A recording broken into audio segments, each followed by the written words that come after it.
Terima kasih Anda masih bersama kami di Indo Siang. Pemirsa, kawasan Taman Safari kembali dipadati oleh wisatawan dari berbagai daerah. Suasana alam yang sejuk menjadi daya tarik utama bagi warga yang ingin melepas penat dari rutinitas sehari-hari.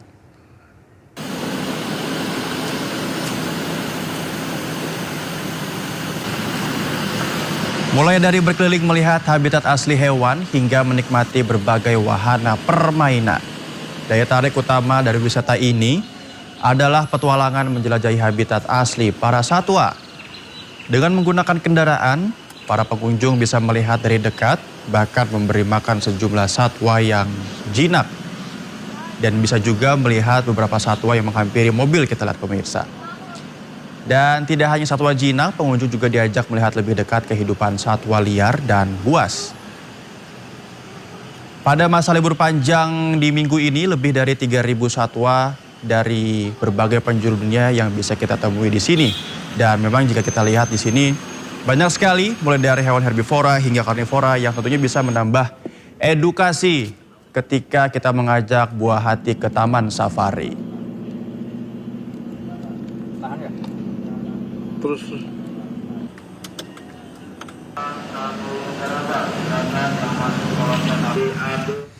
Libur akhir pekan, banyak warga yang memanfaatkannya dengan mencari wisata yang penuh memacu adrenalin. Tidak hanya menyajikan keindahan alam, olahraga ekstrim canyoneering menjadi buruan pecinta yang menantang keberanian.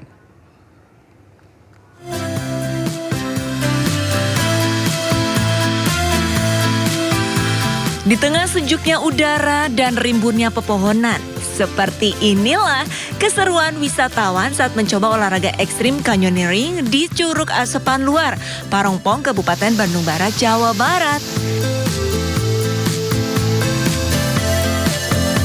Satu persatu wisatawan turun menyusuri dinding batu air terjun dengan menggunakan peralatan keselamatan lengkap dan tali webbing serta karmantel.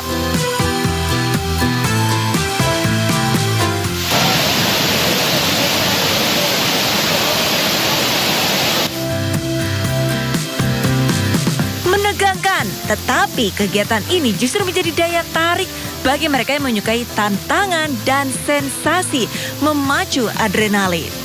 Tak hanya menikmati keindahan alam, wisatawan juga dapat merasakan pengalaman berbeda saat menuruni tebing dengan latar gemuruh air dan hijaunya alam sekitar.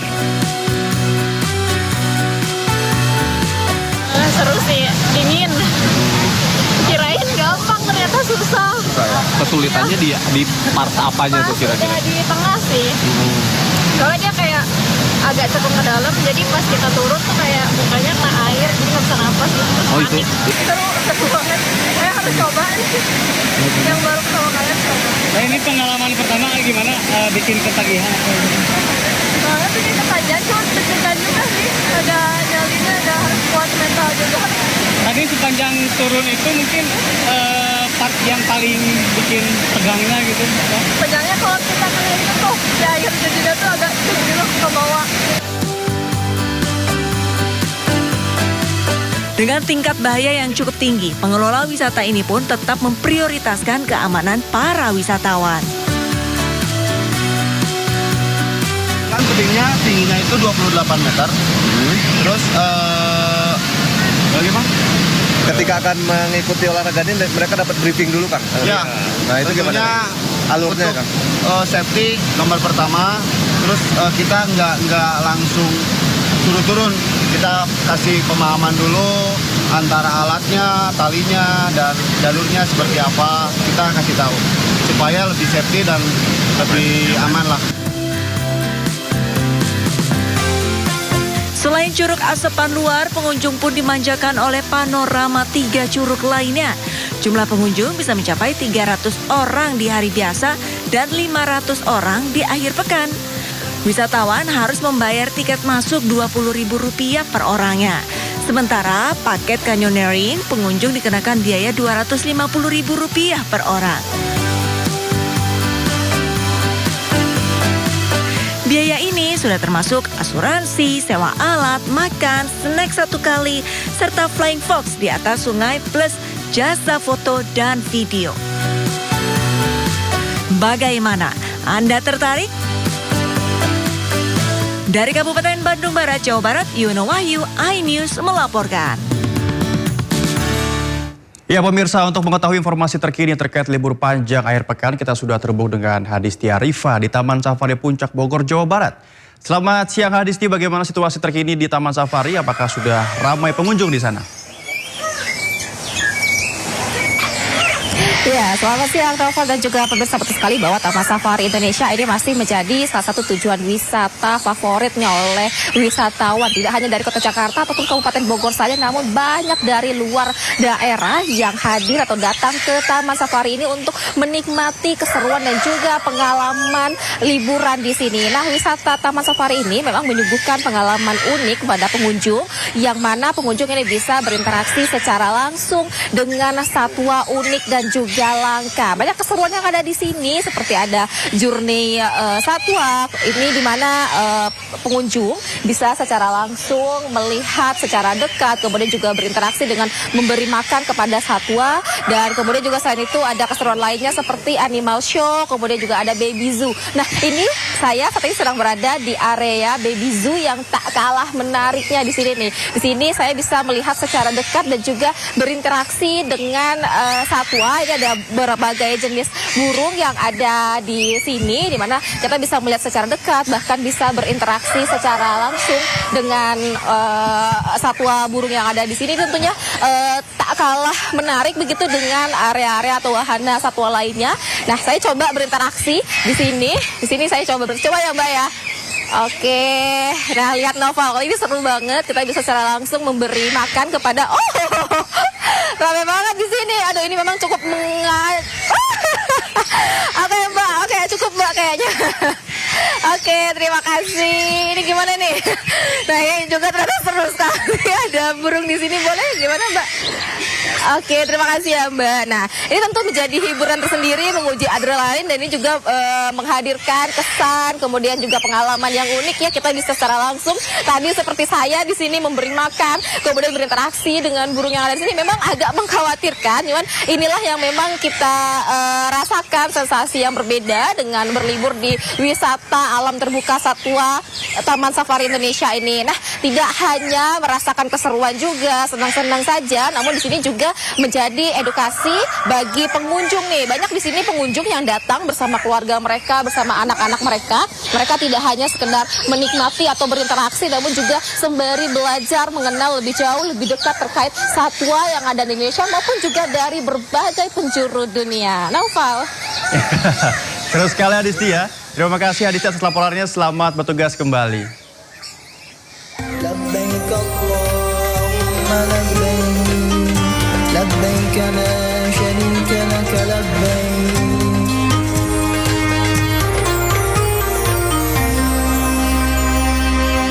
Pemirsa, penyelenggaraan ibadah haji tahun ini menghadirkan inovasi besar pada layanan konsumsi jemaah melalui penerapan sistem digitalisasi terintegrasi. Selain memastikan distribusi lebih dari 1, juta box makanan terpantau akurat, pengawasan ketat juga dilakukan dengan menguji sampel makanan demi menjaga kualitas gizi untuk bagi para jemaah.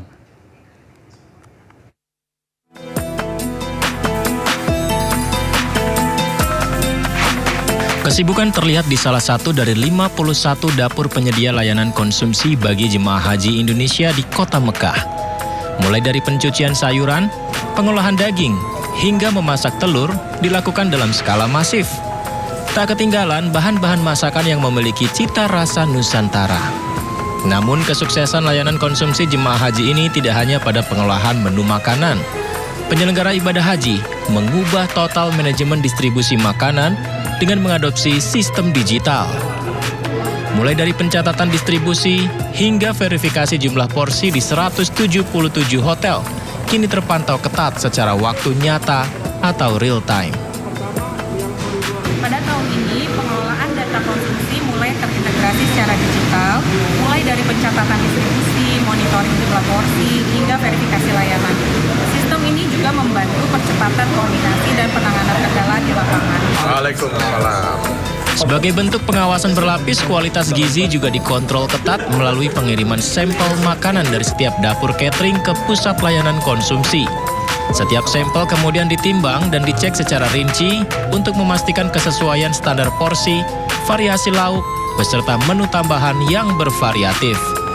Hingga hari ini, distribusi konsumsi telah mencapai lebih dari 1,1 juta box makanan tanpa kendala berarti.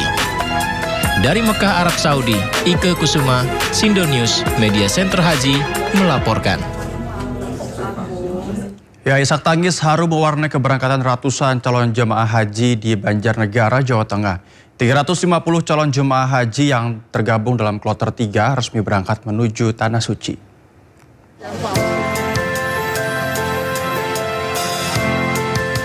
Sebelum bus jamaah haji mulai bergerak, sontak suasana menjadi pecah dengan isak tangis haru para keluarga jamaah. Tak kuasa menahan air mata, mereka memeluk erat anggota keluarga yang akan berangkat. Para jemaah akan meninggalkan kampung halaman selama 40 hari untuk menunaikan ibadah haji di Mekah. Nangis karena senang lah kayak gitu lah. Karena adik-adik pelunan itu bisa ke sana, aku nanti Iya, ini adik sama pelunan. Nangis bahagia ya Bu? Iya, nangis bahagia. Terharu mbahnya ikut berangkat haji tahun ini. Depannya ya mudah-mudahan mabrur, selamat sampai tujuan, bisa pulang kembali ke tanah air. Sebanyak 1.043 calon jemaah haji asal Banjarnegara, Jawa Tengah berangkat tahun ini dan dibagi menjadi 4 kloter. Pemerintah Banjarnegara pun turut serta melepas keberangkatan haji kloter 3. Ada 3 kloter, tapi yang full Banjarnegara itu ada 2 kloter. Dan alhamdulillah hari ini saya bersama Pak Wakil bisa secara bersamaan mengantarkan ke Gunung Hotel. Kurang lebihnya 1.000. Keluarga berharap agar para jamaah haji selalu sehat dan lancar beribadah dan seluruh jamaah kembali ke tanah air sebagai haji yang mabrur. Dari Banjarnegara, Jawa Tengah, Nurdin Fauzi, iNews melaporkan. Dua arah kiblat pernah menjadi penanda perjalanan sejarah Islam di Masjid Qiblatain, dan disinilah perintah Allah turun kepada Nabi Muhammad SAW untuk memindahkan kiblat umat Muslim dari Masjidil Aqsa menuju Ka'bah di Mekah. Ya pemirsa, saat ini saya berada di Masjid Qiblatain, masjid yang memiliki nilai sejarah yang tinggi bagi perkembangan agama Islam. Karena di masjid ini pada saat itu terjadi peristiwa perubahan arah kiblat. Pada saat itu Rasulullah SAW dan para sahabat sedang sholat di masjid ini. Lalu Rasulullah mendapatkan wahyu untuk merubah alat kiblatnya yang awalnya kiblat mengarah ke Masjid Al-Aqsa di Yerusalem untuk dipindahkan menuju Masjidil Haram di Mekah, Arab Saudi.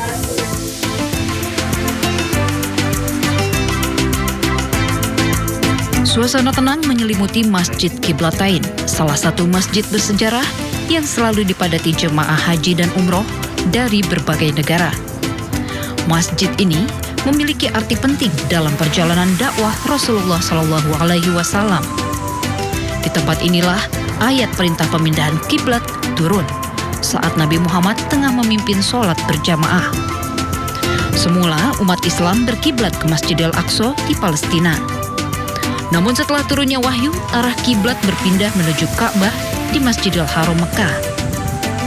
Nama Qiblatain yang berarti 2 kiblat merujuk dari peristiwa bersejarah saat masjid menjadi tempat turunnya wahyu untuk mengubah arah kiblat.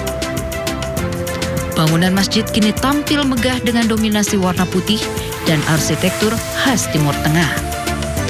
Area dalam masjid dibuat nyaman untuk para peziarah yang datang beribadah sekaligus mengenang sejarah Islam. Di tempat yang menjadi saksi berubahnya arah kiblat umat Islam ini, jemaah diajak bukan hanya mengenang sejarah, namun juga memaknai bahwa dalam setiap sujud ada persatuan umat yang terikat menuju satu arah yang sama. Dari Madinah, Arab Saudi, Eti Juwitasari, MCH 2026 melaporkan. Setelah 20 tahun menabung, seorang kakek pencari kayu bakar di Banjarnegara, Jawa Tengah akhirnya bisa mewujudkan mimpinya untuk berangkat ke Tanah Suci. Setiap harinya, sang kakek sisihkan Rp20.000 untuk berangkat haji.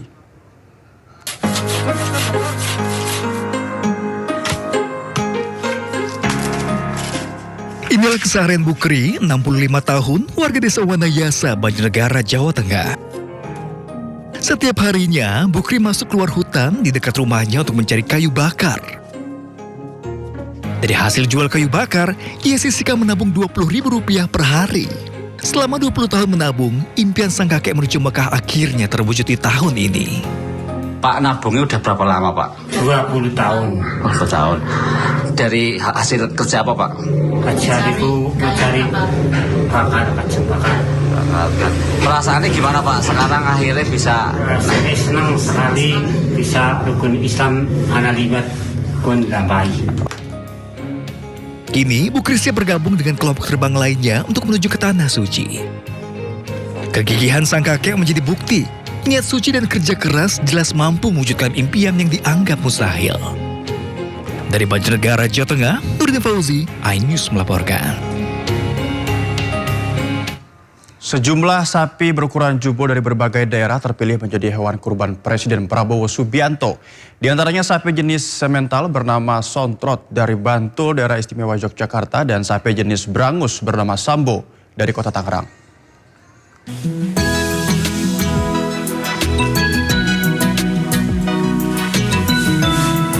Sapi jumbo jenis simental bernama Sontrot di Bantul, Yogyakarta ini mendadak jadi perhatian warga setelah terpilih jadi hewan kurban Presiden Prabowo Subianto pada Idul Adha tahun ini.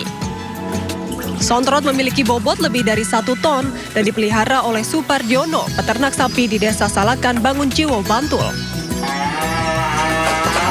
Sebelum terpilih, Sontrot menjalani serangkaian pemeriksaan kesehatan dan seleksi ketat dari Balai Besar Veteriner Yogyakarta dan tim dari Sekretariat Kepresidenan.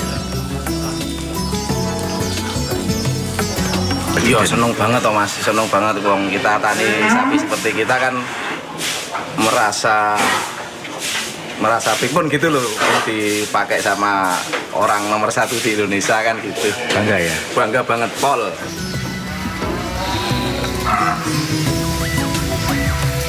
Selain Sontrot, ada pula Sambo, sapi jenis Brangus di kota Tangerang, Banten, yang juga terpilih menjadi sapi kurban Presiden Prabowo Subianto. Sapi dengan bobot 1 ton lebih ini dibeli dengan harga mencapai Rp120 juta. Pemiliknya pun mengaku senang dan bangga sapi peliharaannya terpilih menjadi hewan kurban Presiden. Alhamdulillah, Bapak Presiden telah membeli sapi saya untuk kurban Hari Raya Idul Adha tahun ini tahun 2026. Ini sejenis sapinya, sapi Brangus dengan bobot 1,1, perawatan selama 3 tahun. Usai terpilih, perawatan kedua sapi ini makin intensif agar kondisinya tetap prima saat hari kurban nanti. Dari Bantul, Yogyakarta, dan Tangerang, Banten, Trisna Purwaka, Sukron, iNews melaporkan. لبيك اللهم لبيك لبيك لا شريك لك لبيك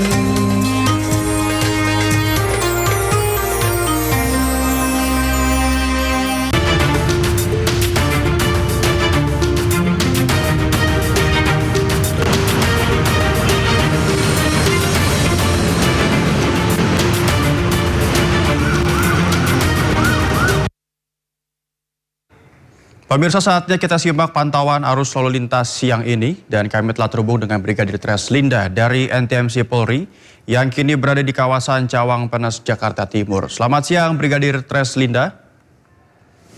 Bagaimana pantauan arus lalu lintas dari tempat Anda melaporkan di siang hari ini?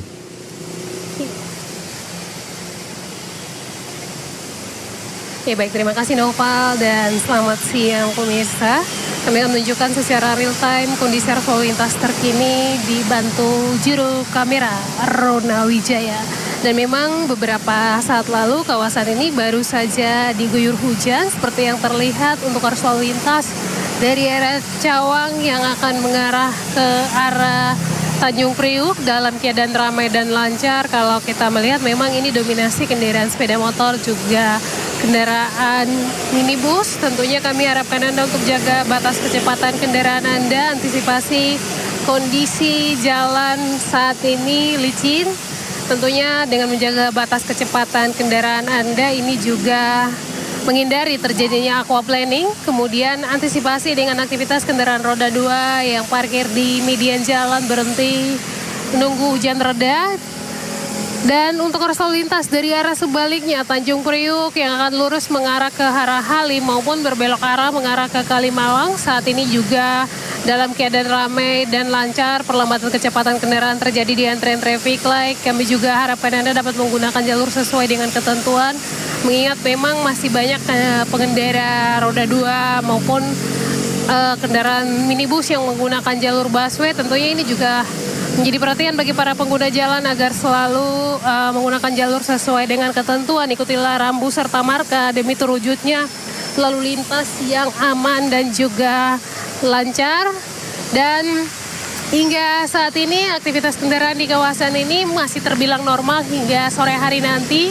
Untuk itu kami juga harapkan Anda tetap berhati-hati, utamakan keselamatan di jalan dibanding kecepatan untuk mewujudkan lalu lintas yang aman dan juga lancar. Mengingat kondisi cuaca saat ini, tentunya kami harapkan bagi pengendara roda 2 untuk selalu menyiapkan jas hujan pada jok motor kendaraan Anda. Kami juga sarankan Anda untuk tidak parkir di bawah pohon, antisipasi dapat terjadi pohon tumbang apabila terjadi angin kencang.